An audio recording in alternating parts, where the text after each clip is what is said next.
Hey guys, welcome back to another edition of Intuitive Angling. Much appreciated you guys checking the video out.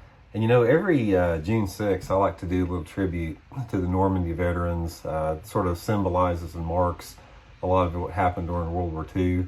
And I think it's really important that we always honor these dudes and never forget, you know, what they went through, you know, 75 years ago with that.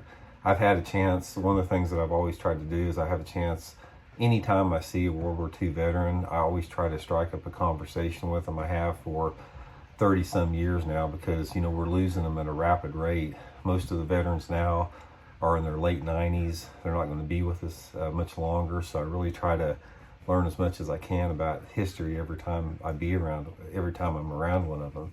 And, you know, not to say that every veteran out there doesn't deserve the same, you know, notoriety and credit, but I think there's something that's sort of associated with June 6, 1944 that sort of stays with people a lot.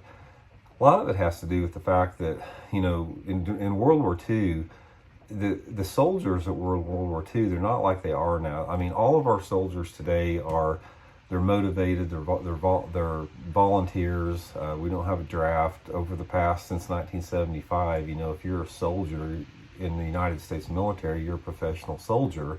That's not the way it was in 1940s, you know, or when we started the draft in the early 40s. You know, these were just every average day dudes that a lot of them didn't have any interest or any desire to be in the military. They were just thrust in this situation and, you know, put into this, you know, biggest conflict in human history. And I think that one of the things that I think about a lot is how it's important to always remember this about how many 17 and 18 and 19-year-old guys out there died and never got a chance to experience anything. They never got a chance to have a girlfriend. They never had a chance to, you know, to have a job doing or a career doing anything. They didn't have a chance to experience life whatsoever.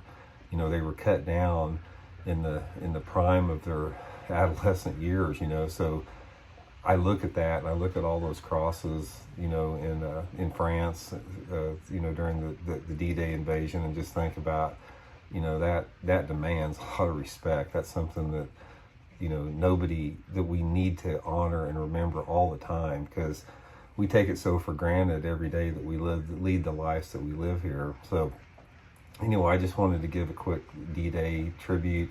You know, I always try to take the time on June 6th to sort of think back and remember what these guys went through, the acts of courage that they had, the sacrifices not only they made, but the people made back home at that time, and the uncertainty. I think that's one of the things you look at. It's like, you know, if Adolf Hitler would have, you know, kept some of the German scientists in Germany instead of them defecting over here to the United States, he may have had the atomic bomb first. You know, the entire world situation may be different. It just hinged on a lot of different small factors like that we're in the position we are now. And I just need to make sure that we never get people into power like Hitler again to get us in that same position. So anyway, you know, thank you very much, all the remaining World War II veterans that are out there. You know, all the people that sacrificed, it's not forgetting, and it's just a good day to reflect and remember a little bit. So thanks for tuning in. See you guys later.